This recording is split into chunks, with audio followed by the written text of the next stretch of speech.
ரங்கசாமியை புதுச்சேரி முதலமைச்சராக நியமிக்க குடியரசுத் தலைவர் ஒப்புதல் வழங்கியுள்ளதாக மத்திய உள்துறை அமைச்சகம் அதிகாரப்பூர்வ அறிவிப்பை வெளியிட்டுள்ளது. புதுச்சேரி மாநிலத்தில் நடைபெற்ற சட்டமன்ற தேர்தலில் தேசிய ஜனநாயக கூட்டணி 18 தொகுதிகளில் வெற்றி பெற்று ஆட்சியை கைப்பற்றியது. இதனைத் தொடர்ந்து கூட்டணி கட்சிகளின் ஆலோசனை கூட்டம் நடைபெற்றது. அந்த கூட்டத்தில் என்ஆர் காங்கிரஸ் தலைவர் ரங்கசாமி சட்டமன்ற குழு தலைவராக ஒருமனதாக தேர்வு செய்யப்பட்டார். அதனைத் தொடர்ந்து ரங்கசாமி புதுச்சேரி துணைநிலை ஆளுநர் கைலாஷ்நாதனை நேரில் சந்தித்து தன்னை முதலமைச்சராக நியமிக்குமாறு உரிமை கோரி கடிதத்தை வழங்கினார். மேலும் கூட்டணி உறுப்பினர்களின் ஆதரவு கடிதங்களையும் ஆளுநர் சமர்ப்பித்தார். இதையடுத்து ரங்கசாமியை புதுச்சேரி யூனியன் பிரதேசத்தின் முதலமைச்சராக நியமிப்பதற்கான பரிந்துரை கோப்பை துணைநிலை ஆளுநர் கைலாஷ்நாதன் மத்திய உள்துறை அமைச்சகத்திற்கு அனுப்பி வைத்தார். மத்திய உள்துறை அமைச்சகம் அந்த கோப்பை குடியரசுத் தலைவரின் ஒப்புதலுக்காக அனுப்பியது. இந்த நிலையில் ரங்கசாமியை புதுச்சேரி முதலமைச்சராக நியமிக்க குடியரசுத் தலைவர் ஒப்புதல் வழங்கியுள்ளதாக மத்திய உள்துறை அமைச்சகம் அதிகாரப்பூர்வ அறிவிப்பை வெளியிட்டுள்ளது. இது குறித்து மத்திய உள்துறை அமைச்சக இணை செயலாளர் வெளியிட்டுள்ள அறிவிப்பில், புதுச்சேரி யூனியன் பிரதேசத்தின் முதலமைச்சராக ரங்கசாமியை அவர் பதவியேற்கும் தேதியிலிருந்து அமலுக்கு வரும் வகையில் குடியரசுத் தலைவர் நியமனம் செய்துள்ளார் என்று தெரிவிக்கப்பட்டுள்ளது. இதன் மூலம் ரங்கசாமி மீண்டும் புதுச்சேரி முதலமைச்சராக பதவியேற்கும் நடைமுறைகள் இறுதிக்கட்டத்தை எட்டியுள்ளனர். விரைவில் பதவியேற்பு விழா நடைபெறும் என எதிர்பார்க்கப்படுகிறது. புதுச்சேரி கம்பன் கழகம் சார்பில் நடைபெற்று வரும் 55ஆம் ஆண்டு கம்பன் விழாவில் இன்று 3ஆம் நாளாக சிந்தனை அரங்கம் நிகழ்ச்சி சிறப்பாக நடைபெற்றது. குசி வீதியில் உள்ள கம்பன் கலையரங்கத்தில் நடைபெற்று வரும் இந்த விழாவில் தமிழ் இலக்கிய ஆர்வலர்கள், அறிஞர்கள் மற்றும் பொதுமக்கள் திரளாக கலந்து கொண்டனர். முன்னதாக விழாவின் முதல் நாள் நிகழ்ச்சியில் இந்திய உச்சநீதிமன்ற முன்னாள் நீதியரசரும் தேசிய மனித உரிமைகள் ஆணைய தலைவருமான ராமசுப்பிரமணியன் மற்றும் புதுச்சேரி துணைநிலை ஆளுநர் கைலாஷ்நாதன் ஆகியோர் தொடக்க உரையாற்றினர். தொடர்ந்து விழா மலரை துணைநிலை ஆளுநர் வெளியிட நீதியரசர் ராமசுப்பிரமணியன் பெற்றுக் கொண்டார். அதனைத் தொடர்ந்து புதுச்சேரி மாநில சிறந்த தமிழ் புலவர்களுக்கு பரிசுகள் வழங்கப்பட்டதுடன் பல்வேறு தமிழ் நூல்களும் வெளியிடப்பட்டன. மேலும் கம்ப காவலர் வழக்கறிஞர் முருகேசன் பானுமதி அறக்கட்டளை சார்பில் பரிசுகள் வழங்கப்பட்டனர். விழாவில் பங்கேற்ற சிறப்பு விருந்தினர்களை கம்பன் கழக தலைவர் செல்வகணபதி மற்றும் கம்பன் கழக செயலாளரும் சட்டமன்ற உறுப்பினருமான சிவக்கொழுந்து ஆகியோர் பொன்னாடை அணிவித்து நினைவு பரிசுகள் வழங்கி வரவேற்றனர். 2ஆம் நாள் நிகழ்ச்சியில் ஜேவிஎஸ் நிறுவன அறக்கட்டளை சார்பில் மாற்றுத்திறனாளி மாணவர்களுக்கு பரிசுகள் வழங்கப்பட்டனர். ஜேவிஎஸ் சரவணன் கலந்து கொண்டு மாணவர்களுக்கு பரிசுகளை வழங்கினார். தொடர்ந்து நடைபெற்ற வழக்காடு மன்ற இலக்கிய ஆர்வலர்களின் கவனத்தை ஈர்த்தது. பேராசிரியர் சச்சிதானந்தம் சாரதா அறக்கட்டளை சார்பில் நடைபெற்ற இந்த நிகழ்ச்சியில் அறக்கட்டளை நிறுவனர் சச்சிதானந்தம் முன்னில் வகித்தார். ராமன் சுக்கிரவனுக்கு வரம் கொடுத்தது குற்றமா என்ற தலைப்பில் நடைபெற்ற விவாத நிகழ்ச்சிக்கு கம்பபாரதி இலங்கை ஜெயராஜ் நடுவராக இருந்தார். இதில் வழக்கு தொடுப்பவராக பர்வீன் சுல்தானா மற்றும் மறுப்புரையாளராக சண்முக வடிவேல் கலந்து கொண்டு தங்களது வாதங்களை முன்வைத்தனர். இந்நிலையில் இன்று நடைபெற்ற 3ஆம் நாள் சிந்தனை அரங்கம் நிகழ்ச்சியில் கம்பனில் நான் கண்ட என்ற தலைப்பில் பல்வேறு கருத்தரங்க உரைகள் இடம்பெற்றனர்.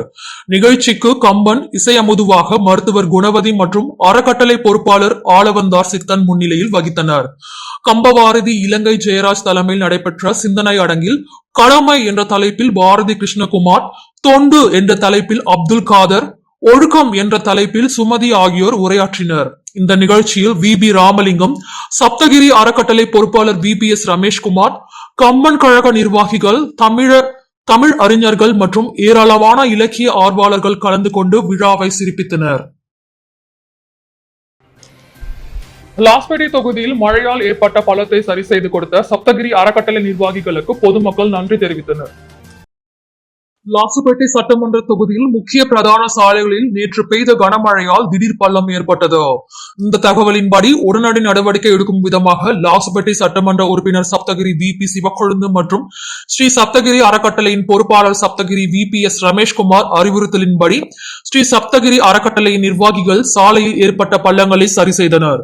இந்த உடனடி தீர்வுக்கு பொதுமக்கள் சட்டமன்ற உறுப்பினர் சப்தகிரி வி.பி. சிவக்கொழுந்து அவர்களுக்கும் ஸ்ரீ சப்தகிரி அறக்கட்டளையின் பொறுப்பாளர் சப்தகிரி வி.பி.எஸ். ரமேஷ்குமார் அவர்களுக்கு தங்களது நன்றியினை தெரிவித்தனர். குக்கர் சின்னத்தில் வாக்களித்து வெற்றி பெற்று செய்த உருளையன்பேட்டை தொகுதி மக்களுக்கு சட்டமன்ற உறுப்பினர் நேரு நன்றி தெரிவித்துள்ளார். உருளையன்பேட்டை செங்குந்தர் வீதியில் அமைந்துள்ள ஸ்ரீனிவாசா மகாலில் பெற்ற வெற்றிக்கான நன்றி தெரிவித்து ஆலோசனை கூட்டம் நடைபெற்றது. உரையாற்றிய சட்டமன்ற உறுப்பினர் நேரு என்கிற குப்புசாமி தனக்கு வாக்களித்த மக்களுக்கும் நன்றியை தெரிவித்துக் கொண்டார்.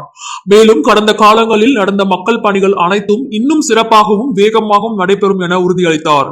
மேலும் நிகழ்வில் நேய மக்கள் கழக பொதுச் செயலாளர் விநாயகம் மற்றும் தமிழர் களம் அழகர், தமிழக வெற்றி கழக உருளையன்பேட்டை தொகுதி பொறுப்பாளர் பிரான்சிஸ், மேலும் நேய மக்கள் கழக பிரமுகர்கள், நிர்வாகிகள், மகளிர், இளைஞர்கள், மாணவர்கள், தமிழக வெற்றி கழக உருளையன்பேட்டை தொகுதி நிர்வாகிகள் மற்றும் மனிதநேய மக்கள் சேவை இயக்கத்தை சேர்ந்த பலர் கலந்து கொண்டனர்.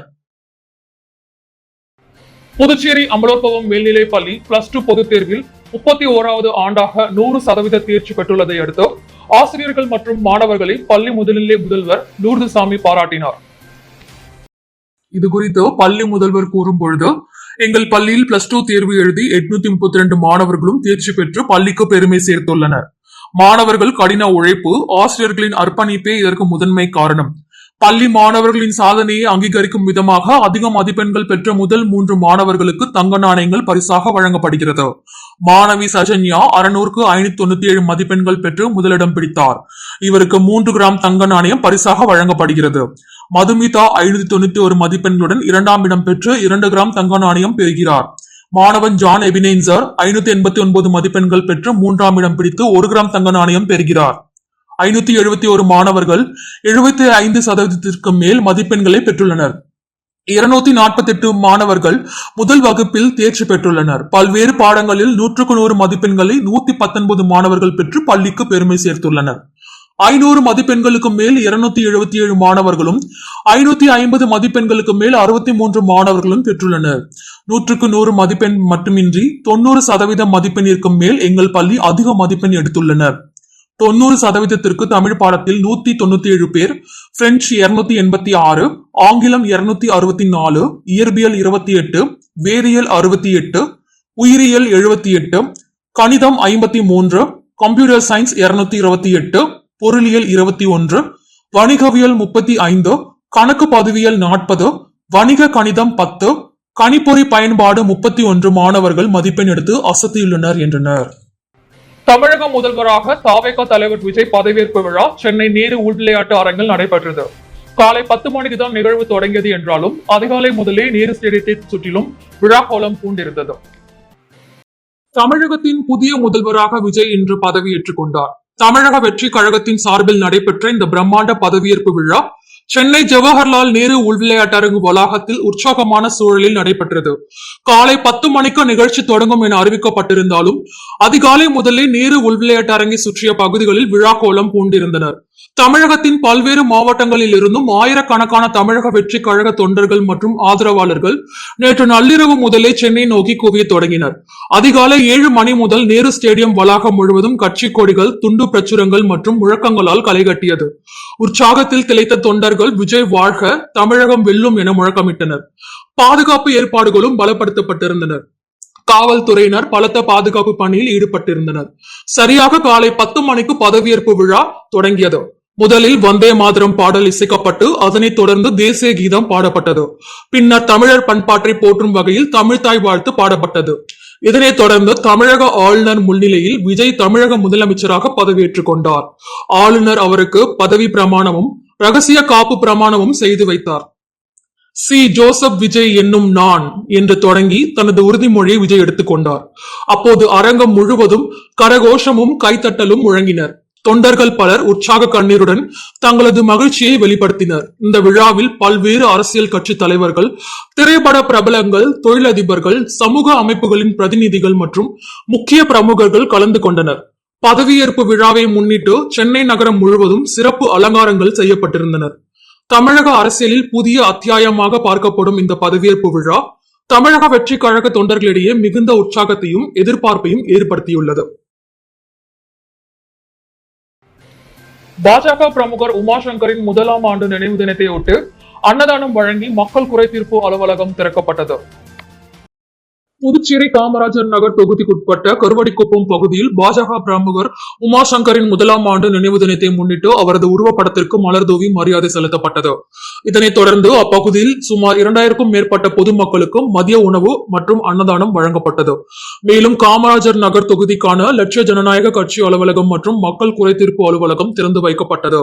இந்நிகழ்ச்சி காமராஜர் நகர் தொகுதி சட்டமன்ற உறுப்பினரும் லட்சிய ஜனநாயக கட்சி தலைவருமான ஜோஸ் சார்லஸ் மார்டின் ஆலோசனையின் பேரில் நடைபெற்றதாக தெரிவிக்கப்பட்டது. இதில் சிறப்பு விருந்தினர்களாக முதலியார்பேட்டை தொகுதி சட்டமன்ற உறுப்பினர் ஜான்குமார், முன்னாள் சட்டமன்ற உறுப்பினர் ரிச்சர்ட், ஜேசிஎம் மக்கள் மன்ற தலைவர் ரீகன், லட்சிய ஜனநாயக கட்சி பொதுச் செயலாளர் சுரேஷ், டாக்டர் துரைசாமி உள்ளிட்டோர் கலந்து கொண்டனர். மேலும் லட்சிய ஜனநாயக கட்சியின் மாநில மற்றும் தொகுதி நிர்வாகிகள் பலரும் நிகழ்ச்சியில் பங்கேற்றனர். நிகழ்ச்சிக்கான ஏற்பாடுகளை உமாசங்கரின் தந்தையும் பாஜக ஓபிசி அணி செயற்குழு உறுப்பினருமான காசிலிங்கம் மற்றும் அவரது குடும்பத்தினர் செய்திருந்தனர். புதுச்சேரி மாநில அரசு ஊழியர்களின் போராளி பெருந்தலைவர் பாலமோகனின் 4ஆம் ஆண்டு நினைவேந்தல் கருத்தரங்கம் நடைபெற்றது. புதுச்சேரி மாநில அரசு ஊழியர்களின் போராளி பெருந்தலைவர் பாலமோகனின் 4ஆம் ஆண்டு நினைவேந்தல் மற்றும் கருத்தரங்கம் முல்லை நகரில் உள்ள அரசு ஊழியர் சம்மேளன அலுவலகத்தில் நடைபெற்றது. இவ்விழாவில் முதல் நிகழ்வான மரக்கன்றுகள் நடப்பட்டனர். நிகழ்விற்கு ராதாகிருஷ்ணன் தலைமை தாங்கினார்.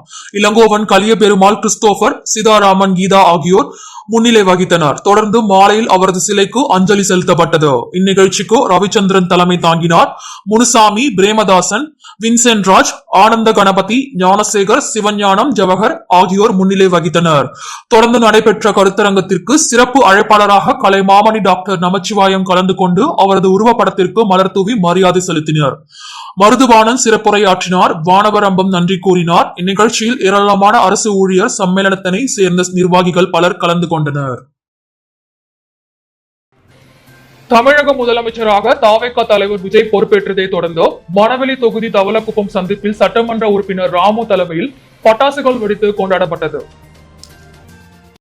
நடந்து முடிந்த சட்டமன்ற தேர்தலில் தமிழகத்தில் 108 இடங்களில் தமிழக வெற்றிக் கழகம் வெற்றி பெற்று ஆட்சி அமைக்க இருந்த நிலையில் பெரும்பான்மையை நிரூபிப்பதற்காக சில அரசியல் கட்சிகளின் ஆதரவினை கோரிய நிலையில் 120 சட்டமன்ற உறுப்பினர்களின் ஆதரவு கடிதங்களை கவர்னரிடம் சமர்ப்பித்து ஆட்சி அமைக்க உரிமை கோரினார் தாவேகா தலைவர் விஜய்.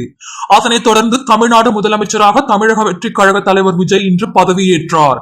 அதனை கொண்டாடும் விதமாக மணவெளி தொகுதி தாவேகா சட்டமன்ற உறுப்பினர் ராமு தலைமையில் தவளக்குப்பம் 4 முனை சந்திப்பில் பட்டாசு வெடித்தும் பொதுமக்கள் இனிப்பு வழங்கியும் கொண்டாடப்பட்டது. இதில் தொகுதி தமிழக வெற்றிக் கழக நிர்வாகிகளும் அனைத்து கிராம முக்கியஸ்தர்களும் இளைஞர்களும் பொதுமக்கள் பலரும் கலந்து கொண்டனர். +2 பொதுத் தேர்வில் புதுச்சேரி ஆல்பா மேல்நிலைப் பள்ளி மாநில அளவில் முதல் 3 இடங்களை பிடித்து சாதனை படைத்துள்ளது. புதுச்சேரி ஆல்பா பள்ளி கல்வி குழும இயக்குனர் தனத்யாகு செய்தியாளர்களிடம் பேசுகையில் +2 பொதுத் தேர்வில் புதுச்சேரி ஆல்பா மேல்நிலைப் பள்ளி 26வது ஆண்டாக 100% தேர்ச்சி பெற்றுள்ளது. மாநில அளவில் முதல் 3 இடங்களை பிடித்து சாதித்துள்ளது. அறிவியல் பிரிவில் 600க்கு 597 மதிப்பெண்களுடன் மாணவர் மணிகண்டன் முதலிடம் பெற்றார். அவர் மொழிப்பாடம், இயற்பியல், வேதியியல், கணினி அறிவியல் ஆகிய 4 பாடங்களில் 100க்கு 100 மதிப்பெண்களை எடுத்துள்ளார். மேலும் ஆங்கிலத்தில் 98, கணித பாடத்தில் 99 மதிப்பெண்கள் எடுத்துள்ளார். அதேபோல் வணிக பிரிவில் 600க்கு 597 மதிப்பெண்களுடன் மாணவி கோமல் பரிக் மாநிலத்தில் 3ஆம் இடம் பிடித்துள்ளார். அவர் பொருளியல், வணிகம், கணினி பயன்பாட்டியல் ஆகிய 3 பாடங்களில் சென்டம், ஆங்கிலத்தில் 98, கணக்கியல் 99 மதிப்பெண்கள் பெற்றுள்ளார். 10ஆம் வகுப்பு பொதுத் தேர்வில் 480 மதிப்பெண்களுக்கு மேல் 100%, 460%க்கு மேல் 50%, 440க்கு மேல் 25% பெற்றுள்ளது. மேலும் கல்வி கட்டணத்தில் சலுகை வழங்கப்பட்டு வருகிறது. ஆல்பா பள்ளி மாணவர்கள் தாங்களாகவே ஆர்வத்துடன் படிக்க ஊக்குவிக்கிறோம். இதனால் அதிக மதிப்பெண்களுடன் தேர்ச்சி பெற்று தொடர்ந்து சாதனை படைத்து வருகின்றனர் என்றார். புதுச்சேரி நெல்லித்தோப்புக்கு உட்பட்ட குயவர்பாளையம் பகுதியில் ஆனந்தமுத்து மாரியம்மன் ஆலயத்தில் சித்திரை திருவிழா முன்னிட்டு கோமாதா பூஜை, சுமங்கலி பூஜை மற்றும் கன்னி பூஜை நடைபெற்றது. புதுச்சேரி நெல்லித்தோப்புக்கு உட்பட்ட குயவர்பாளையம் பகுதியில் ஆனந்தமுத்து மாரியம்மன் ஆலயத்தில் சித்திரை திருவிழா முன்னிட்டு கோமாதா பூஜை, சுமங்கலி பூஜை மற்றும் கன்னி பூஜை நடைபெற்றது. இதில் 500க்கும் மேற்பட்ட ஊர் பொதுமக்கள் கலந்து கொண்டனர். அனைவருக்கும் முக்கணி அறுசுவை விருந்தினை புதுச்சேரி சமூக சேவகர் கராத்தே சுந்தர்ராஜன் வழங்கினார். மேலும் விழாவில் கலந்து கொண்ட 200க்கும் மேற்பட்ட மகளிருக்கு புடவைகள் வழங்கினார். நிகழ்ச்சியின் ஏற்பாடுகளை ஊர் பொதுமக்கள் மற்றும் இளைஞர்கள் செய்திருந்தனர். வந்திருந்த மக்கள் அனைவருக்கும் சமூக சேவகர் கராத்தே சுந்தர்ராஜனை வெகுவாக பாராட்டினர். அன்றாட செய்திகளை உடனுக்குடன் தெரிந்து கொள்ள பாண்டி ஹெட்லைன்ஸ் சேனலுக்கு சப்ஸ்கிரைப் செய்து கொள்ளுங்கள்.